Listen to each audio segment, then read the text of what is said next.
যদি এই মাহফিলগুলো আজকে আমাদের বক্তা যারা, তাদেরও এখলাস ঠিক নাই, যারা শ্রোতা তাদেরও এখলাস ঠিক নাই, যারা এই মাহফিলগুলোর আয়োজন করছে তাদেরও এখলাসটা ঠিক নাই। সবাইকে কিন্তু নিজ নিজ যে ধান্দা, সেই ধান্দা নিয়ে আজকের এই কাজগুলো করতেছে, ঠিক কিনা ভাইরা? সেগুলো থেকে আমাদেরকে ফিরে আসতে হবে এক আল্লাহ এবং রাসূলকে খুশি করার জন্য, আল্লাহর জমিনে আল্লাহর দ্বীনকে বাস্তবায়নের জন্য এগুলো কাজ করে দিতে হবে ইনশাআল্লাহ। সম্মানিত প্রিয় মুআজ্জাজ হাজিরিন, আজকে এত পরিমাণ কোরআনের মাহফিলের আয়োজন করা হচ্ছে, প্রতিটি মাহফিল থেকে যদি একজন মানুষ হেদায়েত হতো তাহলে এই বাংলার জমিনে আল্লাহর বিধান এই দুনিয়ার জমিনে প্রতিষ্ঠিত হয়ে যেত ইনশাআল্লাহ।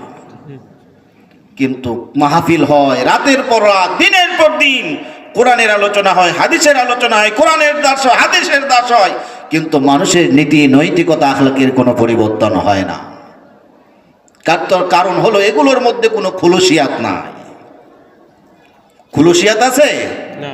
খুলুসিয়াত নাই। আজকে এখানে মাহফিলের আয়োজন হচ্ছে, আমাদের যুবক ভাইরা রাস্তায় দেখেন অসংখ্য যুবক ঘোরাফেরা করছে। আজকে আপনারা একটা ছোট্ট আয়োজন করেছেন, আজকে এই মাহফিলটাতে আপনারা সুন্দর করে মানুষ বসে সাজাই দিতে পারেন না। আল্লাহর কোরআনের মাহফিলটাকে যারা সাজাই দিতে পারবে, পরকালীন জীবনটাকে আল্লাহ তাআলা তাদের জন্য সাজাই দিবেন, বলি সুবহানাল্লাহ। সুবহানাল্লাহ।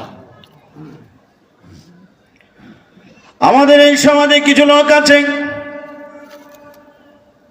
আল্লাহ রাব্বুল আলামিন কুরআনুল কারীমের মধ্যে বলেছেন, ওয়াকালাল্লাযীনা কাফারু লা